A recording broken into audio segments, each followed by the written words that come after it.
tirsillatib mana shu ko'rib turgan obyektimizni hozir bitiramiz. Ko'rib turganlaridek santenlik ishlarni qilganmiz. Endi topli pol turbasini to'qiymiz, bitta tirsillatamiz, qani ketdi.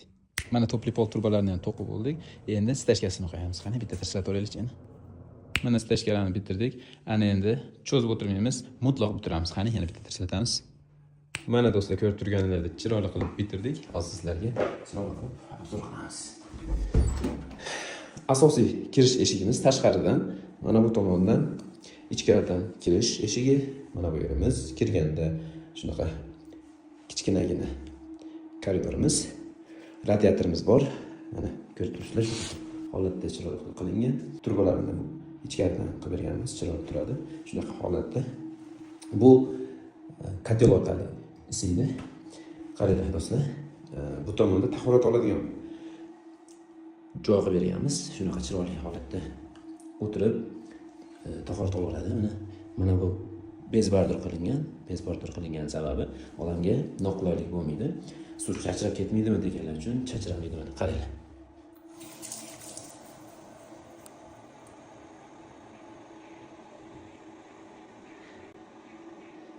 Chachramayapti.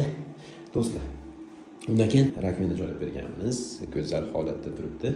Undan keyin kirmoshina ustida isitgich.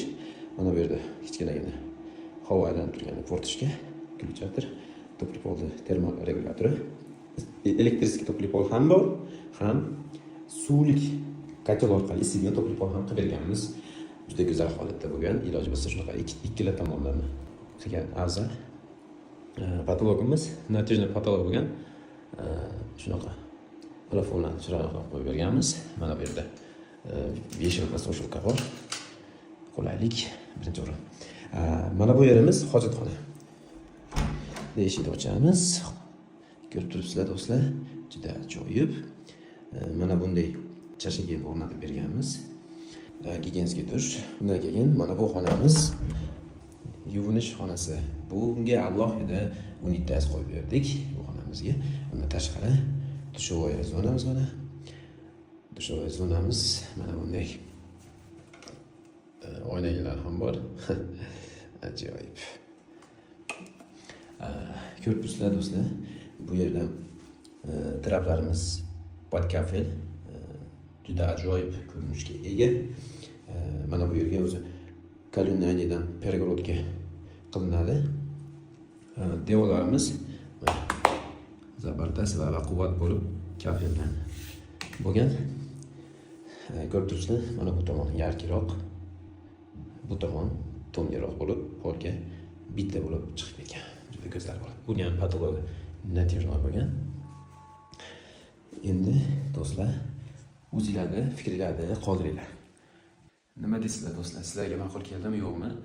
Kommentlarda o'z fikringizni qoldiringlar. Bizni kuzatishda davom etinglar. Sizlarga qilgan ishlarimizdan chiqarib boramiz. Bizni yo'qotib qo'ymaslik uchun albatta obuna bo'lib qo'yinglar. Bizni qo'llab-quvvatlab turinglar. Like, komment sizlardan, bizdan esa sizlarda doim xizmatinglarda bo'lib, ishlarni bitirib sizlarga ko'rsatib boraveramiz. Hammalarga katta rahmat. Sog' bo'lasizlar, salom bo'lasizlar.